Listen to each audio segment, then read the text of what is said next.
రాజ్యాంగంలో పీఠికలో ఉన్నటువంటి మొట్టమొదటి అక్షరం ఏమిటంటే we the people of India, that is Bharat.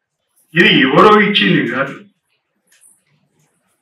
అక్కడ రాజ్యాంగ పరిషత్తులో కూర్చొని తయారు చేసినటువంటి ఒక గ్రంథం కాదు, అది ఎవరో రాయడానికి.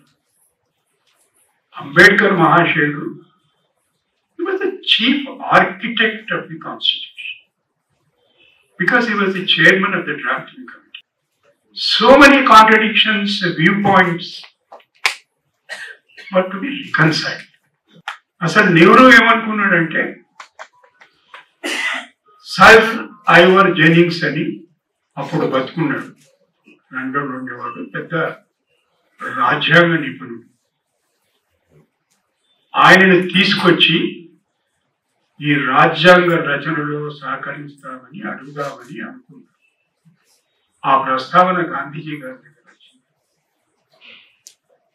ఆయన అన్నాడు, మనకు అంబేద్కర్ మహాశయుడు ఉన్నాడు కదా, ఆయనను రాజ్యాంగ పరిషత్తుకు తీసుకొచ్చి ఆ రాజ్యాంగ రచనకు సంబంధించినటువంటి కమిటీకి ఆయనను చైర్మన్ చేస్తే అయిపోతుంది. నెహ్రూ ఒప్పుకున్నాడు. ఇప్పుడు అంబేద్కర్ రైట్స్ ఏమో గాంధీ అంబేద్కర్ మధ్యన ఉన్నటువంటి విభేదాలను ఇంకా ఇంకా ఇంకా ఇంకా ఇంకా గొప్పగా చిత్రీకరించి అంబేద్కర్ వేరు, గాంధీ వేరు. అంటే ఏదో ప్రాథమ్యాల పట్లనే, as if they were opposing each other and primary things, basic things. అసలు వీడిద్దరు దొంగదారైతే నెహ్రూ దొంగదారని రకరకాల అపోహలు ఇంతకుముందు శాస్త్రి గారు మాట్లాడుతున్నారు. ఇదొక చట్రంలో ఇరుక్కొని పోయినాం. ఇవన్నిటికీ మూల కారణం ఏమిటంటే అంబేద్కర్ చెప్తాడు. ఒక ఆయన లేచేమో the constitution is too rigid, ఇంకొక ఆయన లేచేమో కాన్స్టిట్యూషన్ ఈజ్ టూ ఫ్లెక్సిబుల్, ఇంకొక ఆయన ఏమో you have not provided for this, అవతల ఆయన ఇంకొక ఆయన లేచి you have not provided for that.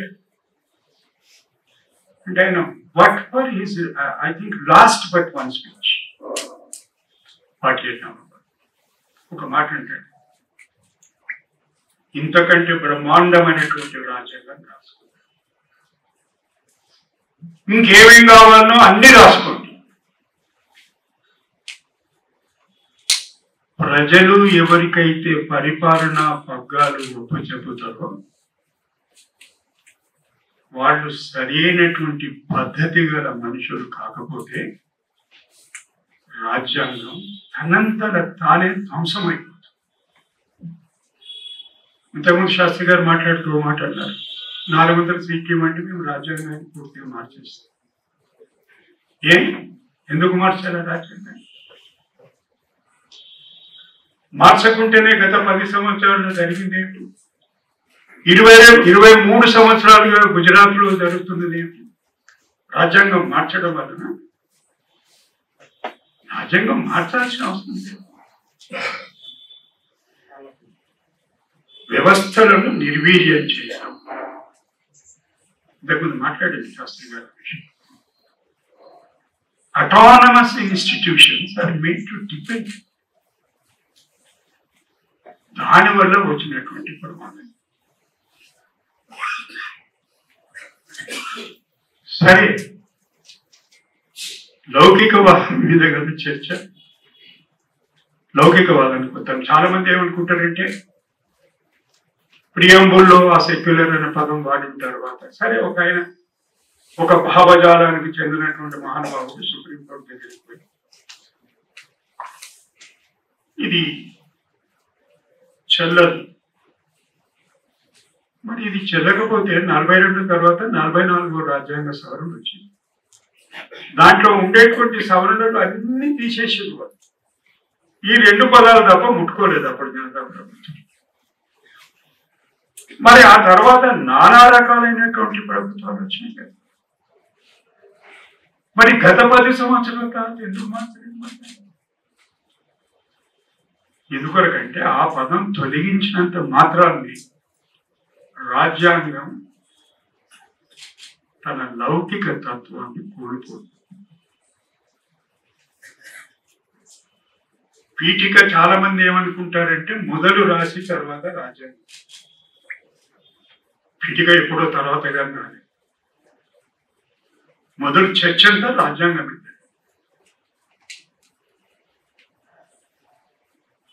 ప్రతి విషయం మీద దానికంటే మొదలు పీఠిక కంటే ముందు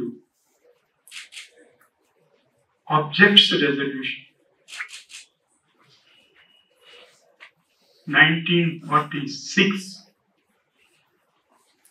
అంటే కొంత కాకపోతే కొంత అవగాహన ఉన్నవాళ్ళు అందరు మిత్రులు ఇక్కడ ఉన్నవాళ్ళు క్యాబినెట్ దాని తర్వాత రాజ్యాంగ పరిషత్ ఏర్పాటైంది. ఇండియన్ ఇండిపెండెన్స్ యాక్ట్ ఏమో 1947 నుంచి. అదొక విచిత్రమైన ప్రక్రియ. 8 రోజుల్లో పాట యాక్ట్, దాని మీద చర్చ, దాని ఫలితం, దాని రాయల్ అసెంట్ అన్ని కలిపి 9 రోజులు. ఆ ఆబ్జెక్ట్స్ రెజల్యూషన్ లో లౌకికవాదం అంటూనే, సెక్యులర్ అంటూనే నెహ్రూ ఇంకొక మాట అంటాడు, protection to minorities is also an important aspect of secularism. ఇప్పుడు మనం దాన్ని తలకిందులు చేసామంటున్నామంటే అపీస్మెంట్. ఎవరిని అపీస్మెంట్? తర్వాత ఎవరు రెండో విషయం అంటారు, ఇది కేవలం 2 కమ్యూనిటీస్ మధ్యన సంబంధించినటువంటి విషయం కాదు. ఇది even the caste-based discrimination is also an anti-secular act. చాలా మంది మనం ఇప్పుడు ఏమనుకుంటున్నాం అంటే 2 మతాల మధ్యలో జరుగుతున్నటువంటి ఘర్షణగా చిత్రీకరించి, అది కాదు. దళితుల పట్ల మన వైఖరి ఏమిటి? మూలవాసులను వనవాసులు ఎందుకు చేసినాం?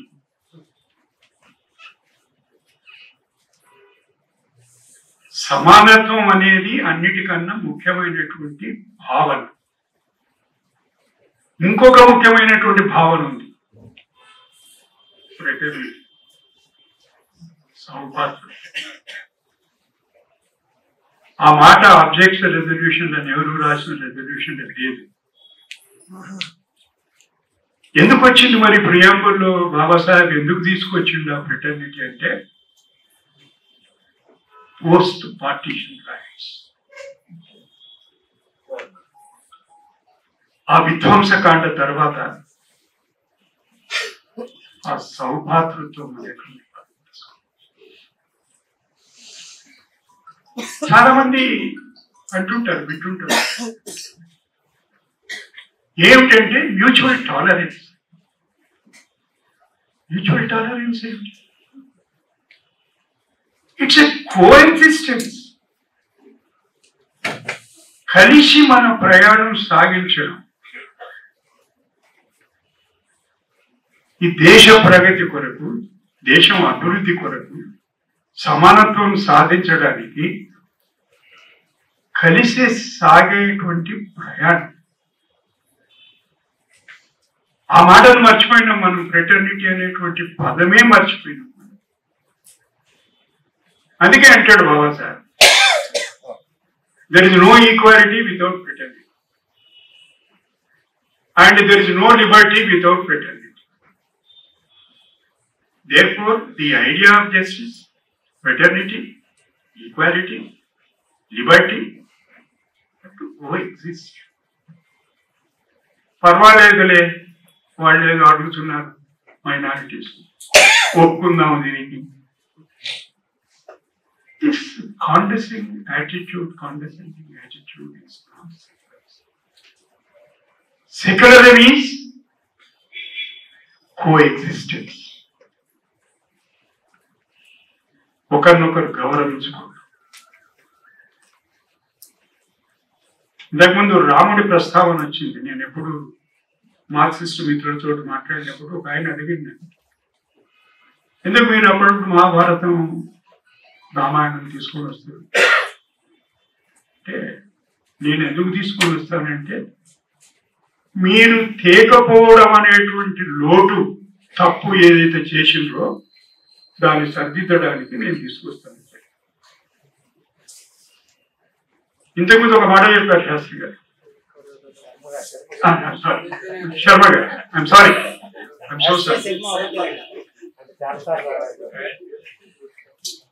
శర్మ గారు ఒక మాట అన్నారు. రాముడు డబ్బు పెట్టి ఖజానాకు చెల్లించి తర్వాత ఆయన బంధ విముక్తులు చేసిండు. ఆయనకు కావాల్సిన డబ్బు ఇచ్చేసిండు, వదిలిపెట్టి. అందుకే అంటాడు లోయ ఒక చోట, రామ కృష్ణ శివ అనేది ఆయన ఒక కన్సెప్చువల్ అనాలిసిస్ చేస్తాడు. రాముడు దక్షిణ భారతాన్ని ఉత్తర భారతాన్ని కలిపిన వాడైతే, కృష్ణుడు పశ్చిమాన్ని నార్త్ ఈస్ట్ వరకు కలిపిన వాడని, శివుడు a non dimensional personality who is present everywhere. ఏ రూపంలో తలుచుకుంటే, ఇంతకుముందు చెప్పింది కదా గ్రామదేవత సంగతి, ఏ రూపంలో తలుచుకుంటే ఆ రూపంలో. To me Rama was a great constitutional personality because he never crossed the limits of statecraft. సరే, మనందరికి తర్వాత తెలిసింది రాజ్యాంగాన్ని, చట్టాన్ని వాళ్ళ ముందర జరిగినటువంటి వాదనలు విని రాసినటువంటి తీర్పు కాదు, దైవ ప్రేరేపితమైనటువంటి తీర్పు అనేది మనకు తర్వాత తెలుసు. మొదలు నేనేమనుకున్నంటే, అప్పుడప్పుడు తప్పు అనుభవిస్తాం, అప్పుడప్పుడు జాగ్రత్తగా చూస్తాం, కొన్నిసార్లు అజాగ్రత్తగా ఉంటాం, ఏదో జరిగింది. నాకు ఒక మాట ఉంది, demolition of Babri Masjid was an egregious violation of law. అంటే పరమ దుర్మార్గంగా, కిరాతకంగా చట్టం హత్య చేయబడింది. అంటే మానవాదాన్ని ఎట్లా మనిషి సర్దిద్దాలి? ఎవడైతే విధ్వంసం చేసిండో వాని దగ్గర నుంచి తీసుకొని, ఎవడికైతే విధ్వంసం జరిగిందో, ఎవడి ప్రాపర్టీ, ఎవడి ప్రార్థనా స్థలాన్ని విధ్వంసం అయిపోయిందో వాళ్ళ కదా ఇవ్వాల్సింది. ఈ మాట చెప్పి ఏమంటారంటే, అయిందేదో అయిపోయింది వాడి.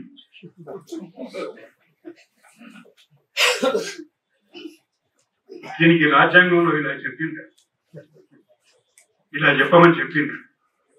దీనికి రాజ్యాంగాన్ని మార్చాలన్నా?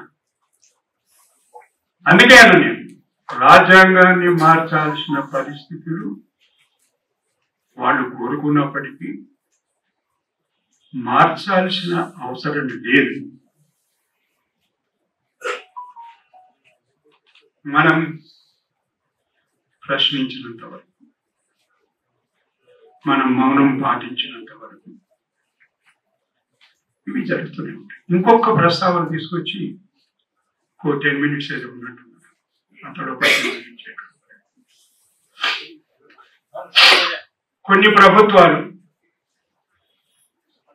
బాబరీ విధ్వంసం తర్వాత వాటిని బర్తరఫ్ చేయడం జరిగింది. బర్తరఫ్ చేసి రాష్ట్రపతి పాలన విషయం సుప్రీంకోర్టు వరకు.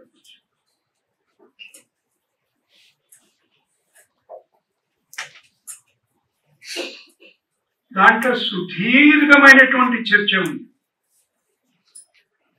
అసలు లౌకికవాదం అంటే ఏమిటి,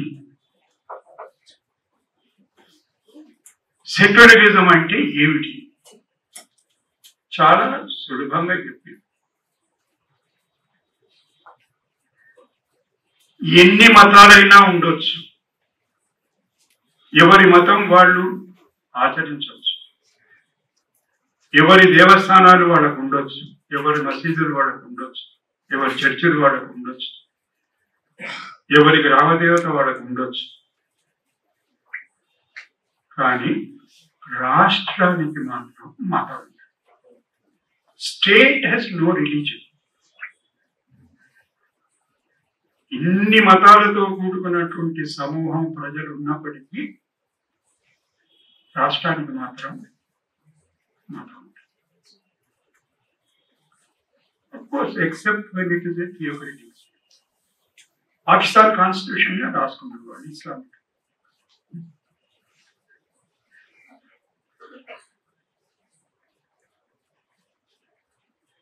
బట్ ఇంకొక ప్రస్తావన వచ్చింది, democracy and secularism. There can be democracy without secularism. There can be elections. Head of the state, head of the government can be elected. There can be an independent judiciary. Yet it can be a theocracy. అందుకొరకు ప్రత్యేకమైనటువంటి ప్రస్తావన తీసుకొచ్చాడు. ప్రజాస్వామ్యంతో పాటు రాజ్యాంగంలో లౌకికవాదం ప్రత్యేకమైనటువంటి ప్రస్తావించడానికి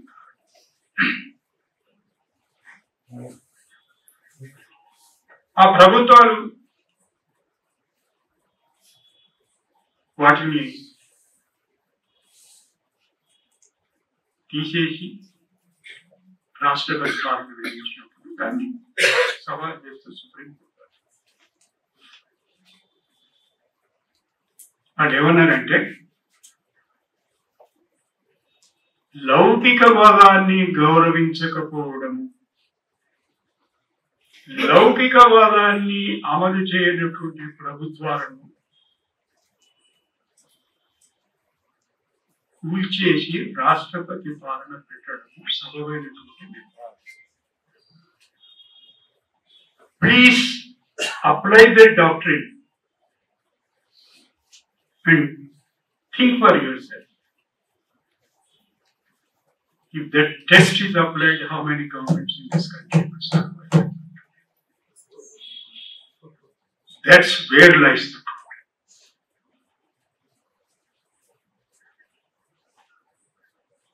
అక్కడి నుంచి అంటే సెక్యులరిజంను అప్పుడు అర్థం చేసుకున్న ఆ 1990 పరిస్థితులు 5 సంవత్సరాలు వచ్చింది జడ్జ్మెంట్. మొన్నటి బాబ్రీ తీర్పు వరకు జరిగినటువంటి సంగతులను విశ్లేషించుకుంటే మనకు అర్థమైంది.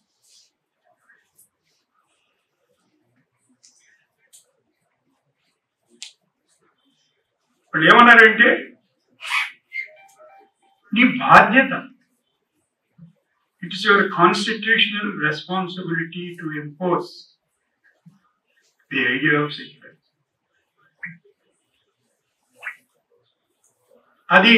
అది నెహ్రూయన్ కాన్సెప్ట్. ఆయన సెక్యులర్ అనుకుంటే ఏమన్నాడంటే, protection to minorities, objects reservation లో ప్రొటెక్షన్ టు మైనారిటీస్ కూడా పెట్టాడు. ఇది నాకు అర్థమైంది లౌకికవాదం గురించి. ఇవాళ అదొక ఆట వస్తువు.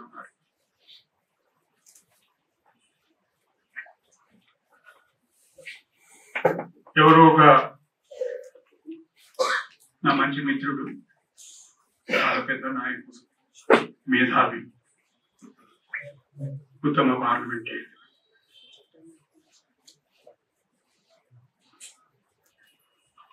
ఆయన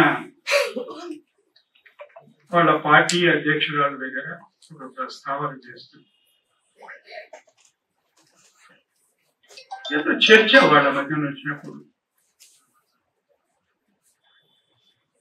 లేదు బీజేపీ కమ్యూనిజం ఈయన రెటారికల్ ఫ్యాషన్ పైన మాట్లాడుతుంది. ఆమె విని వాళ్ళ దాంట్లో కన్నా ఎక్కువ మన పార్టీనే ఉన్నారు. Please don't tell me this things.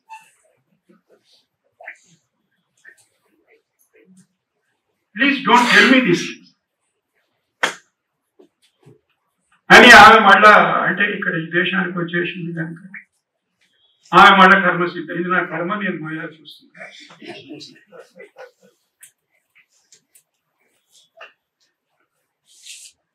అందువరకు ఇంత దూరం నాటుకుని పోయింది. ఇప్పుడు ప్రాథమిక హక్కుల ప్రస్తావన నుంచి ఆదేశిక సూత్రాల ప్రస్తావన నుంచి ఫండమెంటల్ డ్యూటీస్ కూడా ఉన్నాయి, విధులు కూడా ఉన్నాయి. To promote scientific temper. ఆ ఎక్స్ప్రెషన్ సైంటిఫిక్ టెంపర్ ఎక్కడి నుంచి వచ్చిందంటే నెహ్రూస్ డిస్కవరీ వచ్చింది. To respect the national flag, constitution, culture. Culture doesn't mean culture of one religion. It's a synthesis of our ancient civilization where everybody coexists. ఇంతకుముందు మతాల ప్రస్తావన కూడా వచ్చింది. నేను విన్నంత వరకు, నేను చదివినంత వరకు రామాయణ మహాభారతంలో కానీ భాగవతంలో కానీ అష్టాదశ పురాణాలు ఎక్కడ కానీ మతం అనేటువంటి మాట లేదు. There is no word of religion. సరే, అరకు గోంజాలు తర్వాత మళ్ళీ ఆర్యులు వచ్చినప్పటి నుంచి మళ్ళీ ఆ వర్షిపింగ్ అగ్ని అది దాంట్లో పోతే మనకి ఎలా ఎందుకు వచ్చింది. ఇది క్రమక్రమంగా అంటే ఆ సింధు నాగరికత నుంచి కొత్త కొత్త ఆచారాలు, కొత్త కొత్త వ్యవహారాలు, కొత్త కొత్త పూజలు, రకరకాలైనటువంటి మార్పులు చేర్పులు చేసి ఇన్ని రోజుల తర్వాత మనం ఈ విష వలయంలో చిక్కుకున్నామని ఇప్పుడు మనకు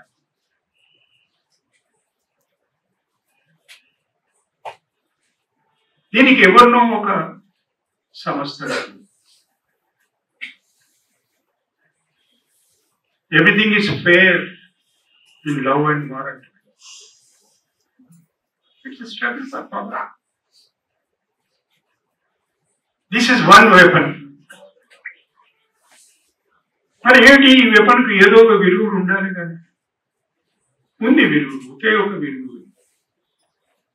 మీరందరూ రాజ్యాంగం గురించి మాట్లాడారు, రాజ్యాంగ విలువల గురించి మాట్లాడారు, రాజ్యాంగ ఆనవాయితీల గురించి మాట్లాడారు,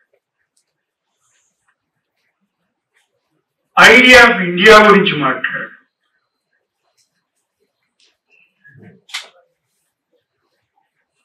మత సామరస్యం కాదు, కలిసి జీవించి ప్రయాణం చేయాల్సినటువంటి ఆవశ్యకతను గుర్తించి మనలో మనం మాట్లాడుకోవడం, నలుగురికి చెప్పాలి.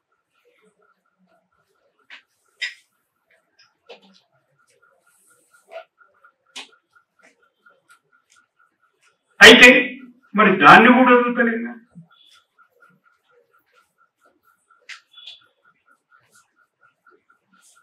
గాంధీ అంబేద్కర్ కాన్స్టిట్యూషన్ ఒక వర్గం, అంబేద్కర్ అండ్ కాన్స్టిట్యూషన్ సమాంతరంగా నిన్న మొదలైంది. మేము కూడా ఈ సప్తాహం ఏదో 10 రోజులు 11 రోజులు మామాన్ని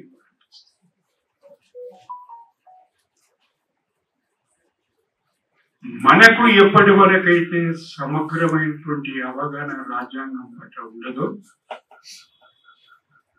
ఈ తమాషా we the people, ఏ ప్రభుత్వానికైనా, రాష్ట్రపతికైనా, ప్రధానికైనా, గవర్నర్కైనా, ముఖ్యమంత్రికైనా, సుప్రీంకోర్టుకైనా, హైకోర్టుకైనా సోర్స్ ఆఫ్ పవర్ ఏమిటంటే these are the opening words of the preamble. We the people of India. క్రమక్రమంగా ఒక ఆయన ఉండండి, ఆయన ఈయనంత అధ్వానంగా అంటే ఏంటది? భావజాలం ఇది. చాలా ఆకర్షణీయంగా మాట్లాడతాడు. నా గురించి మీరు ఒకవేళ అనుకుంటే అర్థవంతంగా మాట్లాడతాడు అని చెప్పి అనుకోండి, కానీ ఆకర్షణీయంగా మాట్లాడతాడు. ఆకర్షణీయంగా మాట్లాడడం, మోహ భాష మాట్లాడడం దేశానికి చాలా అది కూడా మనం అందరం ఎదుర్కొంటాం. మీరు కూడా ఎవరు మోహ భాష వాడకండి, అర్థవంతంగా మాట్లాడండి, చర్చించండి, సంభాషించండి. అప్పుడప్పుడు వింటుంటాను నేను, ఇక్కడ అది మాన్పించాను నేను.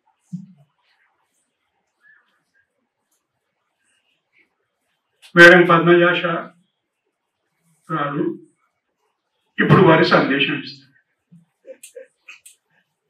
ఈ సందేశం కూడా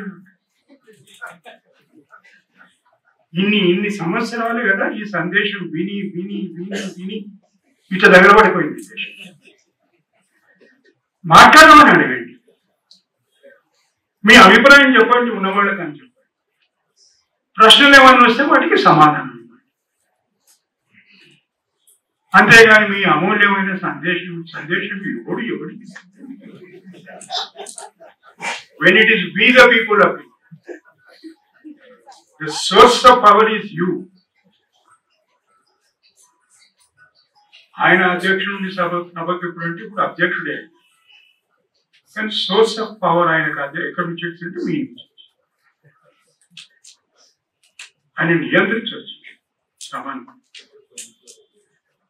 కానీ శాసించదు. ఇవాళ ఏం జరుగుతుంది? సభాపతులు చేయాల్సినటువంటి నిర్దిష్టమైనటువంటి వాళ్ళ విధులు రాజ్యాంగంలో పొందుపరచారు.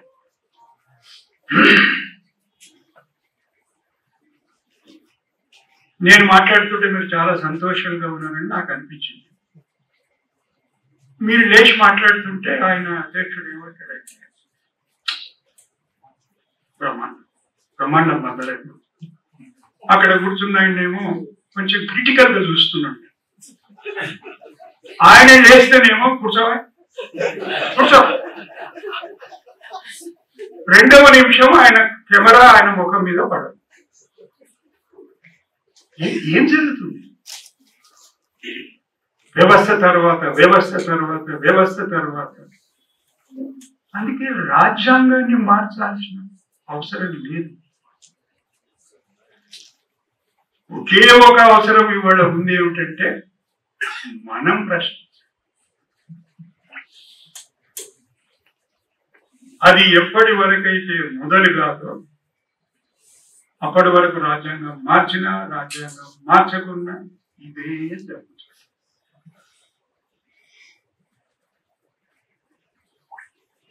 Maulangar is the speaker when Nehru was the Prime Minister. I have already exceeded 4 minutes. I'm going to 3-4 minutes. ఆయన నెహ్రూకి ఉత్తరం రాస్తాడు. నెహ్రూ ఆయనకు ఉత్తరం రాస్తాడు, నేను మీతో ఏదో చర్చించాల్సిన అవసరం ఉంది, మీకు ఎప్పుడు టైం ఉంటుంది అంటే చెప్పకుండానే ఆ నెహ్రూవియన్ స్టైల్లో ఎప్పుడు వస్తావు అని మౌలాంకర్ దానికి జవాబు రాస్తాడు. మీరు ఒక నాయకుడు, స్వాతంత్ర సంగ్రామంలో నేను మీ దగ్గర అంటే ఎన్నో రెట్లు మీకన్నా 100 రెట్లు కింద ఉండి మీతో పాటు పాల్గొన్న సందర్భం నాకు ఇంకా జ్ఞాపకం ఉంది. మీరు నా నాయకుడు. కానీ మీ ఉత్తరం బట్టి నాకు ఏమర్థమైందంటే మీరు ఏదో పార్లమెంటరీ వ్యవహారాలకు సంబంధించినటువంటి విషయం మాట్లాడడానికి చర్చిస్తామని అంటున్నారు. అది సభా సాంప్రదాయం ప్రకారం చర్చ ఒకవేళ అదే అయితే ప్రధానమంత్రి సభాధ్యక్షుడి దగ్గరికి రావాలి. కానీ మీరు నమ్మంటే అంటే ఇప్పుడు మౌలాంకర్ గొప్పవాడా నెహ్రూ గొప్పవాడా?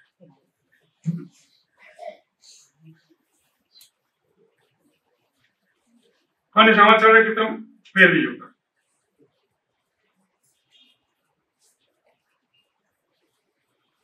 ఏదో ఒక ప్రతిపక్ష నాయకుడు 2 నిమిషాల బదులు 3 నిమిషాలు మాట్లాడుతారు. ముఖ్యమంత్రి గారు ఒక చిట్టి పంపిస్తాడు, నువ్వు ఏం ఇంకంతకన్నా మేడం చేస్తున్నావు అనగానే ఆయన అక్కడి నుంచి కూర్చో అంటే మౌలాంకర్ నుంచి ఇక్కడ వరకు వచ్చేసి అది వరకు రాజ్యాంగం ఎంత ముఖ్యమో రాజ్యాంగపరమైనటువంటి సాంప్రదాయం constitutional conventions and the very idea of constitution అనేది మనకందరికీ ఎప్పటి వరకు అయితే అవగాహన ఉండదో అప్పటి వరకు.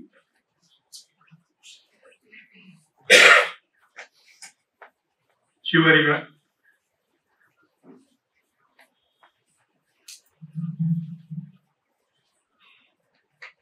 ఆక్టోవియా బట్లర్ అని ఆమె ఒక science fiction American, she died in 2006. She predicted this MAGA, Make America Great Again. She predicted there is a danger of white Christian domination taking a shape in the American Republic. అని ఒక మాట అంటారా, ఇప్పుడు మనం ఏం మాట్లాడుకున్నాం అదే అంటారు. Choose your leaders with wisdom and forethought. To be led by a coward is to be controlled by all that the coward fears. వాడిని భయపరిచేవాడు. To be led by a fool is to be led by the opportunist who control the fool. To be led by a thief is to offer in your most precious treasures to be stolen. దొంగలు ఎందుకుంటే దొంగలు తాళి చేస్తుంటారు, ఎవడంటే వాడే దూసుకుంటాడు, వాడే. To be led by a liar is to ask to tell lies. పొద్దున్న లేచినప్పటి నుంచి వాడు చెప్పే అబద్ధాలు కాక మీరు కూడా చెప్తున్నారు. To be led by a tyrant is to sell yourself and those you love into slavery. ఇంకేముందా, నేను ఇంకేమని చెప్పాలి? ఏం లేదు కదా, అదే సాయుధ judgement Pirsuba. Yes, there will be, definitely there will be a wrong. I have translated it. చాలా మందికి అంటే హిందీ వచ్చు రాదు. One day the dawn will come. When after centuries of darkness, the wheel of night slips, when the clouds of sorrow melt, when the ocean of contentment is immersed, when sky begins to dance with joy, when the earth sings song, surely there will be that dawn. Perhaps one morning the world might wake up in such a dawn. It's about. Thank you very much.